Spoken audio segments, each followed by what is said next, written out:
ચાલો મિત્રો, જય શ્રી કૃષ્ણ. કેમ છે બધાય? મજામાં? જો આજે અમારા દાદા છે ને શીરો ખાય છે. જો કેવો શીરો લાગે, જો ચાખ્યો શીરો દાદા? એવું છે.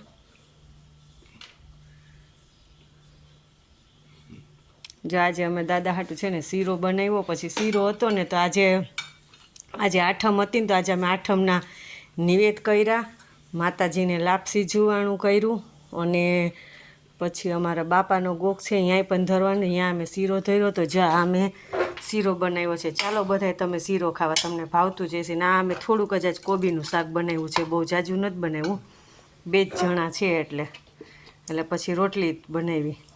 આ અમારું સેવ ટમેટાનું શાક, આ છાશ, ને આ અમારા દાદા છે ને શીરો ખાય છે. તો મિત્રો બધાય તમે ચાલો શીરો ખાવા. અને ખાસ કરીને જો કાલથી માધુપુરનો મેળો ચાલુ થઈ જાય ને તો તમે બધાય છે ને માધુપુરના મેળામાં ખાસ જાજો, બરાબર? તો જો અમે બધાય છે ને શીરો આજે ખાશું, અને કાલે માધુપુરનો મેળો છે ને તો અમને બહુ જ ઓલું થાય કે ચાલો આપણે માધુપુરના મેળામાં જઈએ. તો માધુપુરનો મેળો કરવા જાજો બધાય, ખાસ કરીને ભૂલતા નહીં. અને માધુપુરના મેળામાં બહુ મજા આવે, ત્યાં તરબૂચ ખાવાની મજા આવે, ચકડીમાં બેસવાની મજા આવે, રાતના પ્રોગ્રામ હોય ને. ખરી રીતના માધુપુરનો મેળો તો છે ને રાતના જ વધારે પડતો કરવાની મજા આવે. આમ બહુ રાતના મેળો કરવાની બહુ મજા આવે.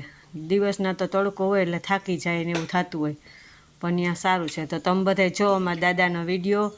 દાદા તમને શીરો કેવો લાગ્યો છે? ગુડ. એટલે આજે હવે શીરો જ ખાશે હો, રોટલી શાક ને તો જોખમ જ રહે ખાવાનું, કંઈ નક્કી ન કહેવાય. અમારા દાદા છે ને શીરો ખાશે અને સારો લાગ્યો. તો તમે બધા શીરો ખાતા શરમાતા નહીં હો કોઈ.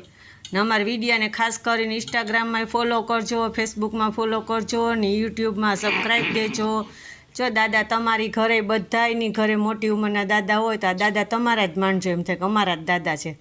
તો ખાસ કરીને બધાય સબસ્ક્રાઈબ કરજો, શેર કરજો. ને ચાલો મિત્રો બધાય જમવા.